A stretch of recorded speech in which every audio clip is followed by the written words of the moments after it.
Chapter 11. They enter the box sector, but stop in the lounge, which has a large window that faces the desensitization room. The place is so white it blinds them. He has the applicants wait there, and the shorter man asks why they can't go in. The taller man takes a seat.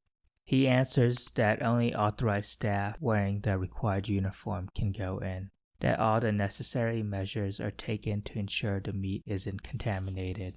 Sergio, one of the stunners, waves to him and then comes into the lounge. He's dressed in white and has on black boots, a face mask, a plastic apron, a helmet, and gloves. Sergio gives him a hug. "Hey-ho, where have you been, man?" "On the meat run, dealing with clients and suppliers. Let me introduce you." He goes for the occasional beer with Sergio. He thinks he's a genuine guy, one who doesn't smirk at him for being the boss's right-hand man, who's not trying to get something from him, who has no problem telling him what he thinks. When the baby died, Sergio didn't look at him with pity or say, "Leo is a little angel now." He wasn't silent around him, not knowing what to do, and he didn't avoid him or treat him any differently.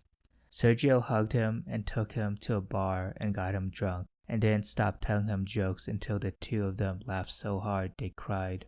The pain was still there, but he knew that in Sergio he had a friend. Once he asked him why he worked as a stunner. Sergio answered that it was either the head or his family. It was the only thing he knew how to do, and it paid well.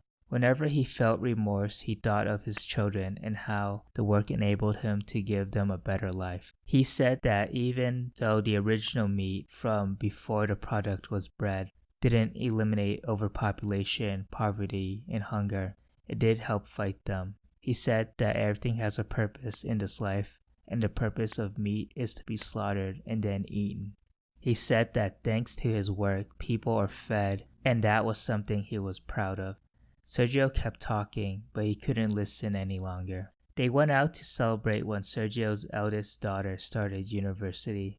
He asked himself, while they raised their glasses in a toast, how many head had paid for the education of Sergio's children, how many times he'd had to swing a club in his life. He offered Sergio a chance to work by his side as his assistant, but the man was blunt. "I prefer striking." He valued the answer and didn't ask for any explanation because Sergio's words are simple, clear. They're words that don't have sharp edges. Sergio goes up to the applicants and shakes their hands. His job is one of the most important, stunning the head. He strikes them unconscious so their throats can be slit. "Go ahead and show them, Sergio," he says, and tells the men to climb up the steps that have been built below the window. This way they'll be able to see what happens inside the box. The shorter applicant climbs up the steps and looks into the box room again. He puts his hands up against the window. There's eagerness in his gaze. There's impatience in it. He thinks this man is dangerous. Someone who wants to assassinate that badly is someone who's unstable, who won't take to the routine of killing, to the automatic, dispassionate act of slaughtering humans.